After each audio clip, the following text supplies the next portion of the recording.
This conference will now be recorded. Sorry about that. Good evening, That's everyone. Okay. Lost my connection there. I'm Crystal from the Patchogue-Medford Library, and we're here tonight with our Ask the Expert series on doing a vegetable garden at home. We're here with Eva Rodriguez-Gregoski. She's an avid gardener and founder of the nonprofit group Homegrown Change. And we thank her very much for the gardens that we have over at Carnegie. So tonight's session is being recorded. There is a chat box if you're on your home right-hand corner. Feel free anytime during the presentation to type in any questions or comments, and we'll address those at the end. I'll give Eva some time to talk, and then we'll do questions after that. Without further ado, I'll hand it over to Eva. Hi, good evening, everyone. I'm Eva Rodriguez-Gregoski. It's funny, they called this series Ask the Expert. I'm really not an expert, I'm more of an obsessive. So Ask the Obsessive might be a better title for tonight. But I have been avidly gardening for probably, well, most of my life, but really very seriously gardening for about 20 years. And a few years ago, I started an organization called Homegrown Change. I work with schools and community groups to build gardens, community gardens. So we'll work with churches and schools. We installed the garden at the Carnegie Library. So I know I think we're on our third or fourth summer now. The teens have been really doing a great job with the garden. We're looking to try to do something this summer. In the next couple of weeks, you might see some plants in there if we can do things socially distanced. But I have worked with all sorts of organizations, and this year, unfortunately, we were going to install a garden at Head Start, but the Head Start obviously is closed right now, so maybe in the fall or next spring we'll get into there. So I was sent a few questions ahead of time, and I thought I'd do a little demo about, I'm going to try to see if we can do this on the computer. So May is really probably one of the busiest gardening months on Long Island. We're in what we're called zones. They're temperate zones. We're in zone 7, and zone 7 is, to me, wonderful. We do have winter frosts that tend to kill off some diseases and bugs, but we also have some warm summers. So that gives us the ability to grow things like tomatoes and peppers and cucumbers and watermelons. But we do enjoy some nice cool springs and fall, so we can plant things like lettuce and spinach and kale. So I'm going to talk a little bit about how to plant a tomato, which I was hoping to do outside, but it's not really, the lighting's not really great for that. So I'll just do a little demonstration, and I'll show you something that I'm doing with some sunflowers. And then we'll talk a little bit too about things that you can plant now directly from seed. You don't even have to go to the nursery to do that. So we'll start with the tomato. So here, I seed my own tomatoes. You could see this, looking a little lime green in here, but I assure you it's darker green. This is a San Marzano. I tend to grow tomatoes that are heirloom variety or some really high quality hybrids, because I feel like if I'm going to grow something, I want it to taste really good. Because if supermarket tomatoes, to me, I'm very picky about them. They don't have a ton of flavor. So I seeded this tomato in, I think it was on or about March 1st, or I generally do it between March 1st and St. Patrick's Day. And you can see this has been in here for a while. So it's actually getting a little root bound, so this really has to get into the garden soon. So I will seed them in a big tray, and then I wait for them to come up. And then I pluck each one of them out, and I'm actually in the middle of a tomato sale, so I'm selling some tomatoes to raise money for Long Island Cares. So I'm putting them in little red cups so that I can sell the tomato, and I don't care if I get the cup back. So I really don't like to use plastic in the garden. If I can, or if I get plastic, I like to reuse it, but in some situations you don't really have a choice. So this tomato is looking really good. This is nice green. There's new growth on the top. And if you go to a garden center, these are the things you should look for. You should look for the roots to be nice and white. That means that they're getting a lot of oxygen. They're pulling out water. It's nice and healthy. So the great thing about tomatoes is that they're very forgiving. We've had some cool nights, and this is why this one is what we call leggy. It's so big because I can't get it out in the garden yet, but now it's almost time. But this is what the greatest thing about tomatoes is. I think they're kind of a wonder vegetable. When you plant a tomato, if you get a nice big tomato like this at the garden center, you're just going to clip off the bottom, just like that. Just clip off those bottom leaves. You're not hurting it. It's fine. And if you look, you can't see it on this camera, but if you look, there are these tiny, tiny little hairs on the stem of the tomato. And those tiny little hairs, you want to bury the tomato all the way down to here or even up to here. You can pick this one off too. And you bury that beneath your soil. And all those tiny little hairs that are below the ground level now, they're going to turn into roots. The more roots you have, the more nutrients the plant can absorb, the healthier the plant will be. So this San Marzano will likely go into the ground tomorrow night. If the weather holds out, I think it's going to be nice tomorrow night, and I'll get the rest of my tomatoes in there. San Marzano is a classic sauce Italian tomato, and you can find this at a lot of local nurseries. So this is our tomato plant, and tomatoes do get quite a few diseases. There are tons of resources online about them. It is the #1 most popular plant to grow in the garden, in the home garden, and some really great companions, of course, is basil, not only to eat, but to grow, and marigold. So I like to grow a marigold and a basil near every tomato plant because it's called companion planting. They'll repel a lot of pests because of the scent.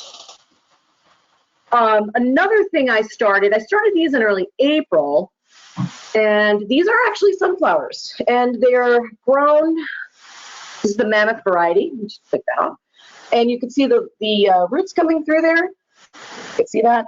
The roots coming through there are, the reason why I'm growing them in toilet paper tubes, which I know are all the rage right now. So use all that hoarded toilet paper that you have, use those tubes over, don't throw them away. The reason why I grow them in tubes is because certain plants don't like to have their roots disturbed. So I'll grow them in these tubes, zucchinis, cucumbers, sunflowers, nasturtium. There's a couple of flowers also that don't like to have their roots disturbed. It's very, very easy to transplant. You can already see that this is coming apart. So this will just decompose. So all I do is dig a little hole, pop it in there, and the sunflower will grow up. I don't plant my sunflowers from seed in the yard because I happen to have a bird and squirrel problem. So if I plant seed, maybe a third will come up. With this, I'm kind of guaranteed to have really good germination and the birds and the squirrels won't bother. So how do you plant it in the tube? How do you plant something that has a hole on both sides? It's actually very simple. Take a piece of, I usually use paper towel, but that's a hot commodity right now. So I just use some newspaper. You're just going to shove it in the bottom of that tube. You can see that there. And you're going to fill it up just about to the top. And then you're going to poke your sunflower seed in there and then water it well. And you should see germination in about a week. And it's really fun to do with kids. My husband actually is a very tall person, so he happens to love sunflowers. I think he feels at home with them. And we grow probably upwards of about, this year I think we're growing something like 72 sunflowers. Usually we grow about 40 or 50 of them. And we make bouquets out of them and give them away and save some for seeds and let the birds eat the seeds. Now, I did mention some seeds. And this is a packet, I think I got it at Lowe's, $4 for a packet of sunflower seeds, where you can't even buy a bouquet of sunflower seeds, and I only used a little bit of this packet. So sunflower seeds are good for a couple of years if you store it in a cool and dry spot. And this is why this is great to do with kids. It's a very large seed. So you can see it's just like the ones you eat. And if you're going to plant it, the rule of thumb is to plant it twice as deep as it is wide. So this is about, about a 1/4 inch wide. You want to plant it then about a 1/2 inch. So you want to make sure that that's buried about a 1/2 inch in the tube. Or if you're going to do this outside, directly sowing it in there, you can plant in the ground about a 1/2 inch into the tube. So that's our sunflower seeds, and those are actually ready as soon as I clear the spot that they're going into, because I renovated a garden. Those are ready to go into the garden anytime now. They're getting pretty big. They're starting to reach for the sun. And again, I'll plant them probably about here. I won't plant them as deep as the tomato. They don't have those roots, the hairs on the roots, but I will plant it about up to here. And then they grow super fast, and I'll be clipping sunflowers in July. There are a number of things that we can still plant right now. It's a little too late to start peppers and tomatoes and eggplant, but they're very plentiful at the nursery, so you don't have to worry about that. Any kind of bean is good for planting now. This is an example of a scarlet runner bean. It's kind of a pinkish hue. It's pinkish purple. And this is what we call an heirloom vegetable. The nice thing, I actually don't grow scarlet runner beans for vegetables to eat, because I grow lots of other beans that I like better. I grow scarlet runner beans because butterflies and bees love this plant, and it is very beautiful. It gets very tall, and I think it's upwards about 6 to 8 feet. So you want to make sure you stake them. And they're called pole beans. And it produces the most beautiful red flower. I think hummingbirds will even be attracted to those. So that's a terrific thing to grow in your garden. I happen to really love this type of bean. This is a French string bean, which these I just put in the garden 2 days ago, so I don't have a plant to show you yet. And these are another plant that doesn't have, and it just looks like a dried bean. It doesn't like to have its roots disturbed. The soil's nice and warm. And the rule of thumb is if you can walk on the soil, your plants will be happy for warm weather plants. So for items like beans, go ahead and plant them. It's ready to go. Something that you might want to give a try, which it's funny, they have a good reputation and a bad reputation, is summer squash, or what we call zucchini. The good reputation is that it's very prolific, and the bad reputation is that it's very prolific. So if you have not succumbed to any sort of disease or pests on your zucchini, and it's July and August, you are looking to get rid of a bunch of these, because this is one of the best vegetables for your money that you can get in the garden. And this packet of seed was $1.74. I think I got it at Lowe's. I probably planted out, I don't know, a half a flat, because I gave a bunch of plants away, and I still have 7 seeds left. So it's a bargain. For the cost of 2 zucchinis at the supermarket, you can get a whole packet of seed. The yellow crookneck and summer squashes, these are terrific. Also, directly sow them into the ground now. It's perfectly fine. Or you could try the paper towel if you want to cut down a roll toilet tube method for those. And pumpkins. I actually bought a backup pack of pumpkins, because I planted some pumpkins about 4 weeks ago and they hadn't come up yet. And I have a little greenhouse, and I was disappointed they hadn't come up, because a friend of mine and I were going to grow them. I'm actually growing them on my front lawn this year, because we have so many people walking on the sidewalk nowadays, and I thought it'd be fun for kids to see the pumpkins growing. And they didn't come up, and then I went out and bought the packet of seed as a backup, and wouldn't you know, the next day they came up. So now I have a packet of seed. But the great thing is most seeds, the large majority of seeds, last several years. So if I don't use this, I just mark it with the year that I bought it. So, and I have a little box I store them in, and then I go ahead and make sure that I'll use this in the next probably about 3 years or so. Always label your plants. It's something I did not do when I planted some marigolds, so I have no idea what color they're going to be. They're either going to be orange or they're going to be red and yellow, because I planted 2 varieties, which is close enough, but it would have been easier if I knew what kind they were. I love using popsicle sticks. Anything that is good for the soil, to me, is good to use. So I just use a Sharpie and a popsicle stick. I think I got 1,000 of these online for, like, I don't know, $9. So they're good for ages. And you can go to a dollar store. Nowadays it's a little bit harder to shop, but if they rot in the ground, it's not hurting anything. It's just wood. So I do like to use these labels. I try not to use the plastic labels because they often get lost, and then I wind up digging them up 5 or 6 years later and they're still there. So anything that doesn't break down, I don't like to use. And finally, before I guess we could just have a discussion, start taking questions. A lot of people ask me where to start. And the internet is a terrific resource for any kind of gardening. If you have a question, it's out there. Somebody has experienced the disease that you have on your tomatoes. Somebody's experienced the pest. Somebody, even what do you do when you have all this produce? I want to learn how to can. Internet is terrific, but I do rely on a book, and I swear I've probably worn out the binding on this, and I'm really not going to be happy the day it finally falls apart. And I don't get any money from this book, and I don't know who this guy is, but even me, I've been gardening forever. I love this book. This is the Vegetable Gardener's Bible. I think it was, I don't know, 20 bucks or something like that. And the thing I love about it is not even so much the how to grow stuff. That I think I've got down pat.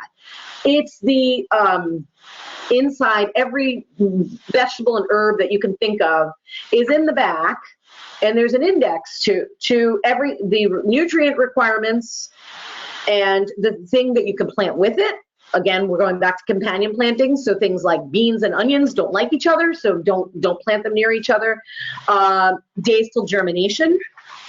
For the life of me, I haven't grown pumpkins in a few years, but I've grown lots of other squashes. I could not figure out why my pumpkins were not coming up. I think it was just because we were so cool. But I wanted to make sure, and I wanted to check, because some things are really, really slow to germinate. Parsley is one of them. It's notoriously slow. So don't give up. And my best advice I can give to you is talk to other gardeners, because they've all made mistakes. I've made mistakes. I still make a lot of mistakes, and I've killed a lot of plants. Not on purpose, but it does happen. So if you have any questions at all, there's tons of resources out there. There is a community garden here in the village of Patchogue. There are garden clubs in Medford and in Patchogue. There just are so many people who love to garden. And the nice thing about gardeners, I find, is that if you see someone out there working, now from 6 feet away, you can stop and ask them a question, and they will be not only happy to tell you about it, you may often go home with a plant. So gardeners are always dividing things and giving things away, and it's a very healthy and very social activity. Even when we're all socially distant, it's really nice to be able to share your love of plants with other folks. So I don't know if you have any questions or if you want to have a discussion. Okay, great. Thank you, Eva. So yes, if anybody has a question, if you'd just like to unmute your mic, you can ask, or if you'd like to type it in the chat box, I can relay it. Can I just ask you, what was the name of the plant or the bean that you said attracted the butterflies? Oh, that's the Scarlet runner bean. So I actually order my seeds. I get some stuff from like Lowe's and Home Depot and those kinds of places, but I actually order my seeds from a place called Fedco Seeds. It's a seed cooperative. There's a lot of these great seed companies online. They're a little backed up right now because there's a really great and renewed interest in gardening. But this one is called a Scarlet runner bean. So I'll hold that up. Oops. Bean seeds, I think they're good for 3 years. And actually, if you're going to learn to save seed, this is a great seed to learn how to save.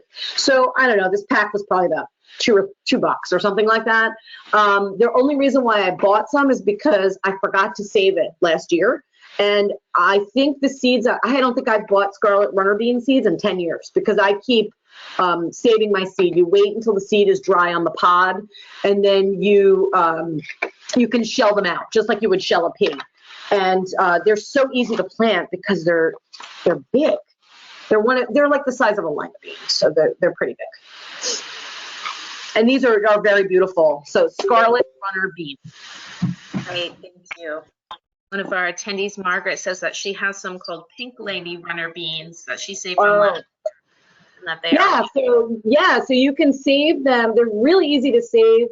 The best way to store your seeds, if you're going to save seeds, is to store them in like a airtight jar in the fridge or in the freezer. If you put them in the freezer, they'll last almost forever.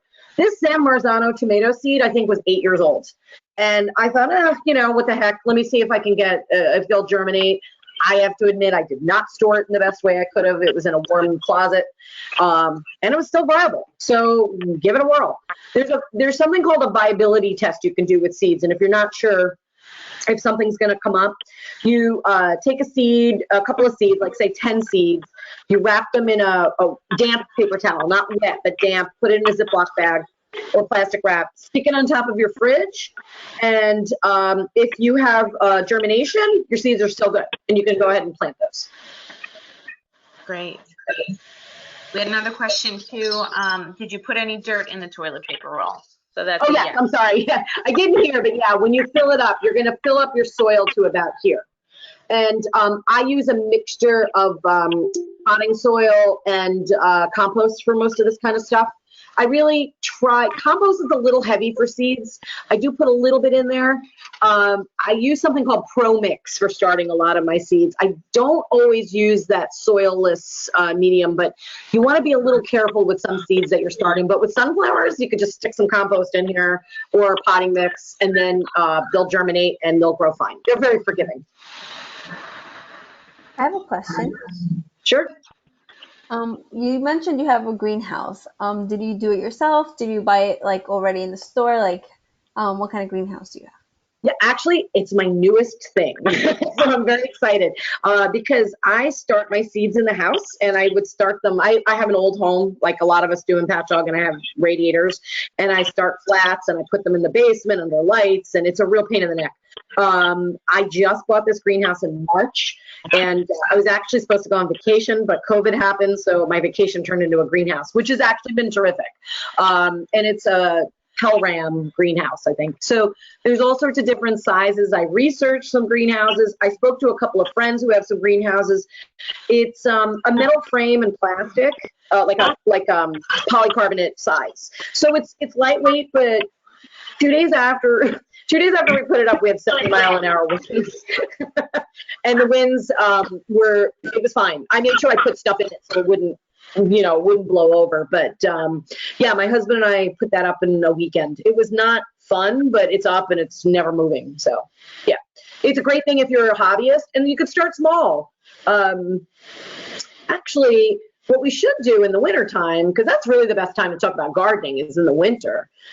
You can use something as simple as a milk jug or a soda bottle, and you can make a little greenhouse. Or we go to Costco and we buy grapes a lot, and they come in a clamshell container. I do what's called winter sowing, and I put some potting mix on the bottom of the container, a couple inches, sprinkle some seeds in there, put the lid on, water it really well, put the lid on it, and I have parsley, and I have lettuce, and I have spinach, and all sorts of things that I didn't need to start in little tubes or in those little plastic flats. I just use what I've got lying around. I'm a very cheap gardener. I'm the same way. Thank you so much for sharing. Yeah. Any other questions? Oh, I see Lee asked, what are the best vegetables to grow in pots for a balcony garden? And is there a certain soil I could order online? Yes, so balcony gardens, it depends on how much sun you have. Most vegetables require summer vegetables require 6 to 8 hours of sun. At this time of year, I wouldn't put in too much lettuce or spinach, which is great for a balcony garden, but it's going to get hopefully it will get warm in June, although it doesn't feel like it's going to happen. But that does what we call bolt. It will send up flowers and turn very bitter. But they make a patio variety tomato, which are very good. Grape tomatoes are great to grow on a balcony. You can grow some green bean seeds. That's terrific to grow in a container on the balcony, and you only need maybe a gallon pot for that. Make sure also that I always plant flowers with my vegetables, even if I'm doing containers, maybe a separate little pot, because you want pollinators to find your vegetables, and you want that's the only way a lot of times that you're going to get more vegetables. So always companion plant, always grow some marigolds or some petunia or something like that, or something scented that will attract pollinators. Okay, I see Margaret, my tomatoes look like yours, about the same size, but a couple of their stems have fallen over and sort of bent. Are they done for? Not necessarily. Tomatoes are really forgiving. I have 2 large dogs who I'm surprised you have not heard from yet. And in the past, I've had a dog just sit on a tomato plant and it's come back. So I would say buy yourself a backup tomato somewhere. I don't know, they're a couple bucks at the nursery. Buy yourself a backup, but plant it, water it well. Don't overwater it. Try to give it a little bit of food. And if you're a little more specific about what's going on, I might be able to tell you if it's missing a nutrient. But give it a whirl. I really yank things at the last minute unless I know there's a disease on it. But if I had a couple of tomatoes I wasn't sure was going to make it, and now they look terrific once it's warmed up. I've grown cucumbers the last few years. They grow like crazy, leaves and blossoms. A few cucumbers grow and then anything fizzles out. Okay, that's from, looks like Jan. Okay, so by fizzles out, do you mean that the vine actually dies or it stops producing fruit? I don't know if you want to unmute and then you can answer the question. Oh, both. Okay, I see it now. Okay, so there are a few pests that cucumbers attract. Cucumber beetles is one of them. Squash vine borer sometimes can affect them, but it's usually the cucumber beetle. So always check for pests.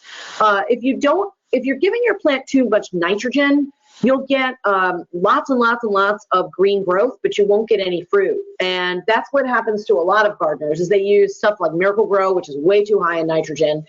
You want to use a more balanced organic fertilizer if you can. I happen to use fish emulsion or seaweed emulsion, which is a very balanced fertilizer, except for a couple of crops, because I do use a special onion fertilizer. But and then on beans, I don't even bother fertilizing. They don't really need it. But cucumbers, they do need some feeding, so make sure you're feeding it well. Make sure that you water very deeply, but infrequently. So it's better to give your plant 2 inches of water at one time, and then don't water it for 5 or 6 days, or an inch of water 5 or 6 days, then give it a little bit of water every day. Because the idea is that these roots, when they get a lot of water, they're going to reach down and you're going to have a much healthier plant. Otherwise, you're going to have a very shallow rooted plant and then your growth won't be as good. Do I have electricity in the greenhouse or a heater? Not yet.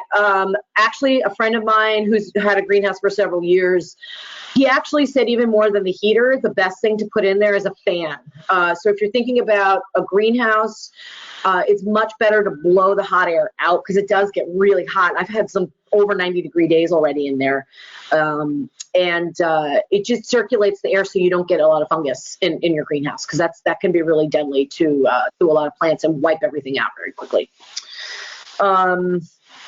Any advice for dealing with grubs in the garden? Ugh. So I have a grub issue and I have not always been able to deal with it. I've had some more lawn problems. I don't have a huge lawn, but I've had some lawn issues with that. Somebody just this week asked me about grubs. And I know, I'm not even sure if it's organic. I really try to go organic as much as possible, both for the earth, and I have dogs, and for us.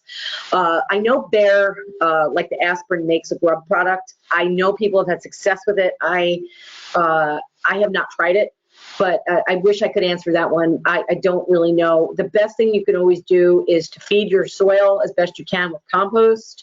And the healthier your soil, the fewer those pests are going to be around. Unfortunately, with grubs, often with grubs comes moles and voles because they eat them.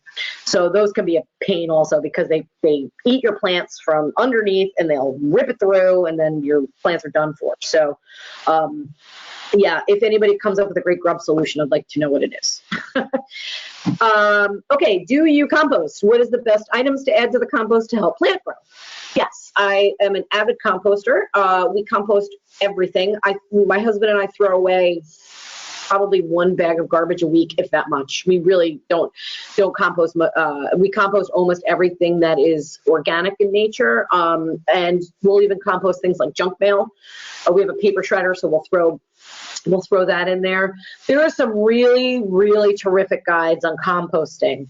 I compost every single thing that is fruit or veg, except for very large pits like peach pits and avocados and things. They don't break down very easily, although you can. I'm just not patient, so I'll throw them away. I don't always compost citrus because I don't find that it breaks down that well.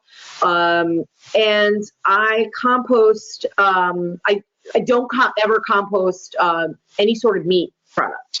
You can compost things like shrimp shells, but you can't put any oils or anything in there because anything that has been in touch with a fat will attract animals, and you don't want to attract mice or anything like that to your garden. You don't even need to do anything fancy to compost. You can just create a pile.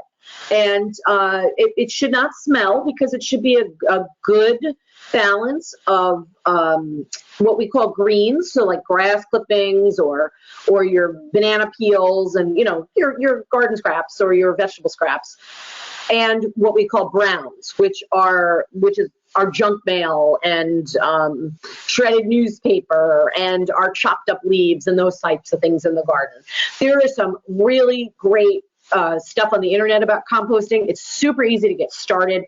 Someone gave me a compost tumbler a couple of years ago, which I really love. It was free. I don't think I would have spent the money on it. Probably about $100 to $150, but it was a family member who wasn't using it, and actually it's terrific because it makes it very quickly. You need to make sure you've got some moisture in your compost.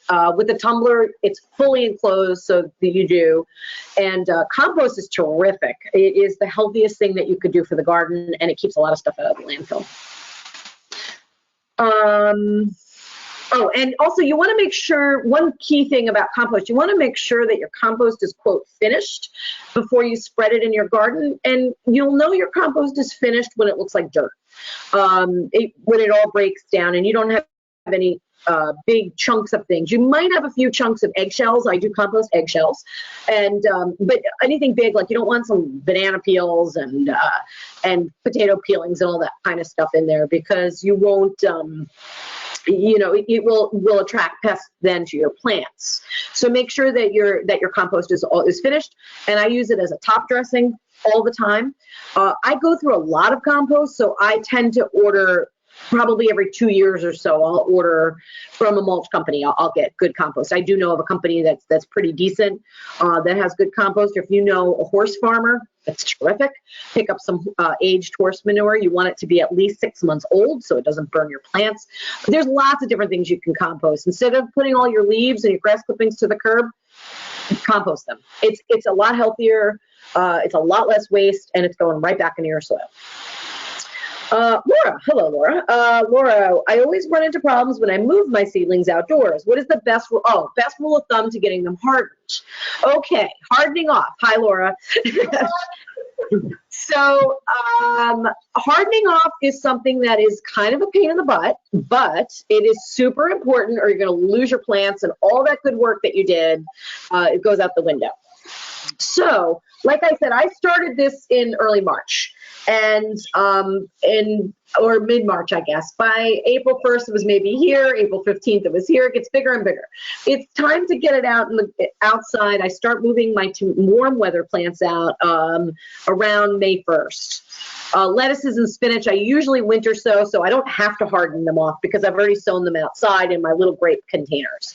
But the key is to bring them outside on warm-ish days for a couple hours at a time, every day, doing it a little longer. Start out in the shade, and then over the course of a week. So the first day you do 2 hours, second day do 3, 4, 5, 6, 7, and then you gradually move them out of the shade into the sun.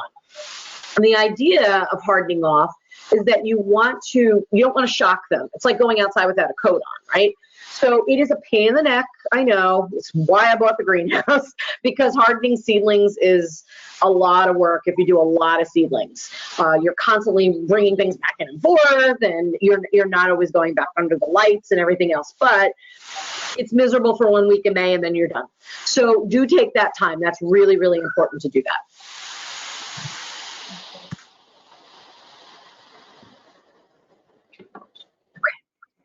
I think that's all I've got in the chat.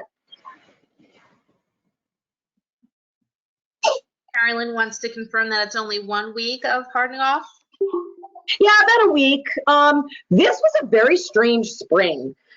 So I had hardened off a whole bunch of stuff, and then it got really cold, and then we had a frost. So, which was very annoying. I started dahlia bulbs by the dozens, tubers by the dozens this year. Usually I plant them right in the ground. And I thought, I've got some extra pots, and we were home. So while I was on conference calls, I was potting up dahlias. It seemed to keep me a little sane. And I had all these dahlias, and they were all ready to go outside. And sure enough, they were outside for several days. And then I think it was about a week and a half ago, we got several very cold nights. So I was bringing them back inside just overnight. Always, always, always watch the temps. Things like peppers, tomatoes, cucumbers, green beans, that kind of stuff doesn't like it below 50 degrees at nighttime. Tomatoes can handle in the 40s. They're a little more forgiving. But lettuces and things you don't have to worry about unless we're going to have a hard freeze. But yeah, it's you got to watch the weather. You have to be real careful. The nice thing though is if you've got stuff that's already planted and you know you're going to have frost or it's going to be real cold, don't panic. Throw a sheet over it. Don't put plastic, but use an old bed sheet or a blanket, something very lightweight. It's happened to me with onions because I plant onions out in early April every year. And often we'll get even a little bit dusting of snow after I've planted them. It's totally fine. You throw a blanket over them, and in the morning you take it off. The reason why you don't use plastic is because you don't want that plastic to come in contact with the leaf and then it's going to burn it. You just want to use the cloth. The frost won't directly come in contact with the green. Then you're fine. So it's not worth panicking. A lot of folks were panicking a couple of weeks ago because had a lot of stuff planted out. Also, and I can't stress this enough, when you see tomatoes on sale at Home Depot or Lowe's in March, do not buy them unless you really can take care of them for another 2 months because they are not ready to go in the garden yet. The rule of thumb is always Mother's Day. I tend to plant things out even later than that because I don't want to lose my plants to frost.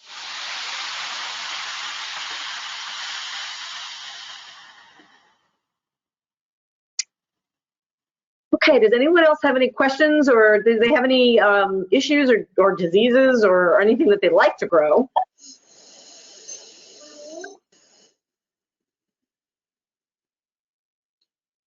Eva, this year we did the spa with the library and we're doing the loofah.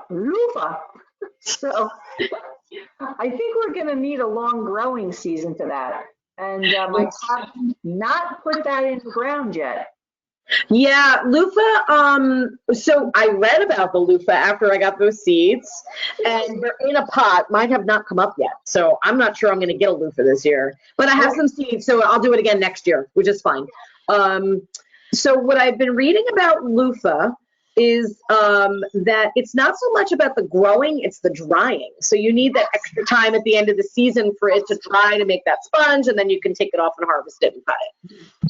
I do wonder you can still harvest them green, yes? That I'm not sure. Loofah's a brand new thing for me. I grow lots of winter squashes. I grow butternut is my favorite, and it's very prolific. So I still have 3 butternut squashes left from last year that I grew. And my husband and I in the fall and winter were eating it like once a week. I think last year I harvested 40 butternut squashes. Wow. Yeah, they're terrific. I grow acorn squash. I haven't grown pumpkins in a while. I'm doing it this year. So there's a couple of things that I do, but loofah are going to be new for me. So I'm on that train with you. I'm hoping. Thanks. Yes. Jan said, can you give more examples of companions and anti-companions? Yes. So there's a few things that I'll grow together. And some of it it's funny because you'll read about companion planting and how much of it is myth and how much of it is true, but there is some science to it. Last year I grew carrots and which you have to make sure that you've got very loose, almost sandy soil for carrots. In order to get a nice big root, you don't want rocky soil. And I was reading, and I've never done this before, carrot fly is a very common pest for carrots. But I happen to like fennel, but I had already planted the carrots. There wasn't room for me to plant it in there. But what I did was I put 4 fennels in little terracotta pots and just planted them among the carrots. The scent of the fennel offends the carrot fly. So if you just stick some fennel in there, you don't even have to eat it if you don't like it. So find somebody who likes it, because I know fennel's not for everyone. I happen to like it. But if you go ahead and do things like that, often I plant things that are like an obnoxious smell. So I almost always plant very hot peppers near my cucumbers, because the scent of the hot pepper offends the cucumber beetle. I almost never have a problem with cucumber beetle. So whether it works or not, I'm not sure. I'm not particularly fond of hot peppers, but I find plenty of people to give the peppers away to. So I will plant usually like a Thai chili or something like that right near my hot peppers. Some things you want to grow. The reason why you companion plant them is because they're compatible because of their size. So something like the Three Sisters garden, which is corn, beans, and squash. You can grow those things together. They can make a little bit of a mess, so you have to make sure you have some space, because I'm not crazy about the green beans growing up the corn, but to grow squash underneath corn works really, really well. I'll also put green beans on the periphery of something like eggplants because of space issues. So in this Vegetable Gardener's Bible, he gives a ton, and the library has this because I know I've seen it there. Now you're all going to want to check it out. We can't go there right now, but there's 2 things that you have to consider. You consider rotation and you consider companion planting.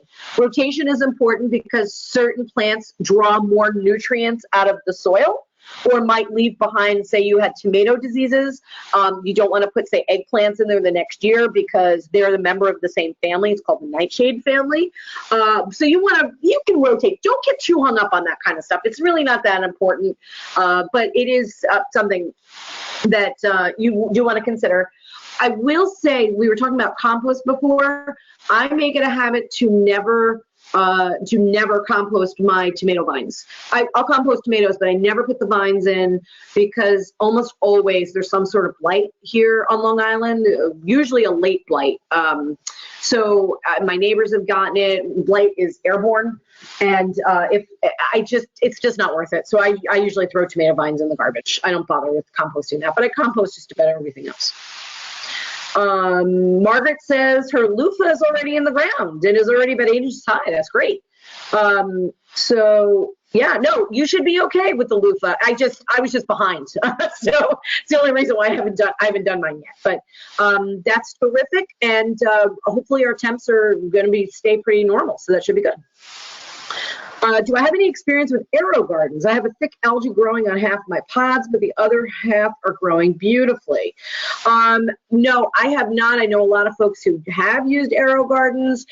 What I would do is, if you have a thick algae, you have some sort of, you're probably having a circulation issue with your air. So I think when you harvest, it probably just needs a good cleaning. So just, when you harvest everything, take it out, or see if you can just, wipe out that algae and maybe use a very diluted bleach if it's empty, and then start all over again, and you should be fine. Cucumbers always peter out, and they're a little puny. Maybe I'm watering too shallowly and too often, probably. Also, look to see what variety you're growing. I tend to like, and these seeds I think are commercially available, Market More cucumbers and General Lee slicing cucumbers. I think they're pretty good for our area. I try to order from seed companies that sell to our region, so are familiar with plants that grow well, say in New York or the Hudson Valley or New England, because we do get some cool nights in the springtime at the end of the summer. So there's like Fedco Seeds is in Maine, Hudson Valley Seed Company, Johnny Selected Seeds is good. Look to see what kind of varieties they have there and go with those. Make sure you're not planting a pickling cucumber because they are small, and make sure, like zucchinis, cucumbers, tomatoes, any of these things that are very prolific, you want to pick it often. If you wait for these vegetables to get too big, the plant thinks that it's done. And it's going to slow down and it's going to stop producing. So make sure that you've picked all of your, pick it frequently. Okay, are there any other questions? I have another question. Sure. Recently, we planted actually a slice of tomato that we purchased at the grocery store. Oh yeah, that's great. A bunch of seedlings. So I was wondering what other kinds of vegetables are best that we could do that with at home. Yeah, so actually right now I have how many do we have? I think we have 7 heads of celery growing in my garden that I did not even start from seed. Celery too is a little frustrating because it takes a really long time to grow. I cut off, well, let's say this is the celery. You know, you've got your leaves growing up here. Cut off the bottom of the celery and you're just going to submerge it in water. And within a week or so, you'll start seeing growth coming out of the top. When I've got quite a bit of growth, maybe 3 or 4 weeks later, this is on the kitchen counter. So this is, you know, regrowing vegetables is a lot of fun and it's super easy. Once I've got a significant amount of growth, I just stick it in the ground and I've got more celery. So I now have 7 heads of celery growing outside from celery that I bought at the supermarket. So celery is a great thing to do that with. You could do it with onions, with the bulb part that, you know, the sort of the hairy bulb part on the bottom side. Peppers you can try. The thing about tomatoes and peppers and things like that, it's terrific to try that. It's great. If you're a purist and you want to know what variety you're growing, you won't know what the variety is. If you don't care and you just want to do it, that's great. The one plant I don't recommend doing that with is potatoes, because potatoes are, they will often, those, you know, if they've sprouted, like say in your cupboard, some people will plant them. I'm not crazy about that because they're often sprayed with stuff and sometimes they bring in diseases into your garden. So that is one thing that I will buy as a seed, what's called certified seed potatoes. So I know that they're clean and that they're good and they're ready. But I grow lots of stuff from leftover seeds. And it's economical. It's kind of fun. I do a lot in the winter because I have, you know, I'm waiting for spring, so there's not much left to do. So that's where a lot of my celery plant came from. Margaret asked, I have my garden near the grass with bricks separating it. The grass just grows into the garden, mostly in my flowers, perennials, mostly the grass mixes in with the flowers. It's so hard to weed. Yeah, how do I keep it out? I'm weeding every minute. I know, weeding is a pain in the butt. That is one thing that I have not been able to overcome. I use corn gluten sometimes in my walkways in my garden. I've got a very large vegetable garden. It's about over 2,000 square feet, and my walkways are stone. They're pea gravel, and the weeds still come up through there. They're good for like the first year. I put the gravel on and we'll refresh it, and then the weeds come back through again. So it's just something that we just have to deal with. But you could use a lot of mulch. You could use cardboard. You could put some layers of cardboard down and put some mulch down if you want to really widen your walkway, if you can, if you have some space between your garden beds. Also, if you grow in raised beds, that's terrific. And that's what I recommend for a lot of gardeners, especially backyard home gardeners that just want to grow a few things. Raise the bed, and then who cares if the grass grows up against it? It looks nice, and it's finished, and it's clean.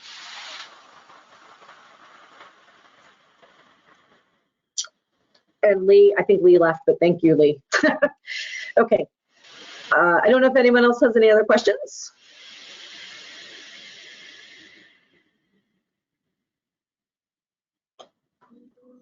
Last call for questions. Anyone? Make sure you unmute yourself or type it in the chat box. I have a quick question. Sure. So I'm growing a few lemon trees, some that I actually germinated myself, and then one that I bought at Home Depot myself. But have you ever taken care of a lemon tree? And if you have, like, what are like some tips or advice? So I just got a lime tree. So my first one ever. My mother actually, and my mother-in-law, my parents lived in Florida. My mother lives, my husband's mom lives in Florida. So I've actually seen them growing. So my husband bought I guess we bought the lime tree about a month ago. It is the It is very strange. I had to do a lot of reading about it because I wasn't sure. It doesn't want a very rich soil. You want to, the one thing to remember about a plant is you always want to think about where it comes from. So citrus trees come from dry, hot areas. They don't use as much water as you think. So you probably want to repot your lemon tree. And don't overpot it, but you want to mix in some horticultural grit or use a special citrus soil mix, or mix in some sand into your potting mix to lighten up the soil. And you have to Google to see how much feeding you need to do, because I don't remember now if it needs, I don't remember what the ratio is on the fertilizers, but you definitely want to check your fertilizer needs on the internet about growing lemons. Did you get a Meyer lemon? Meyer lemon? Yeah. Yeah, those are terrific. Meyer lemons are like the Cadillac of lemons. So if you can produce some fruits, that's terrific.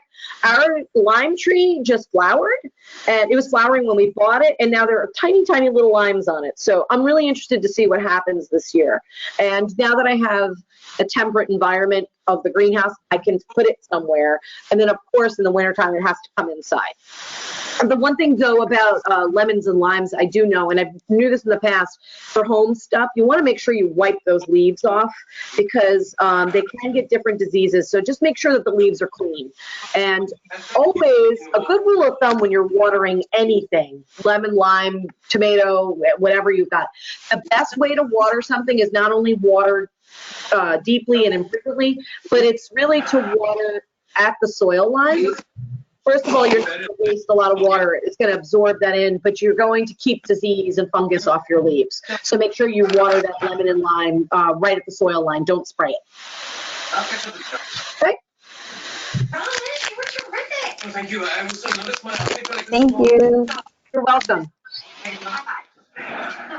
Your palms are sweaty too.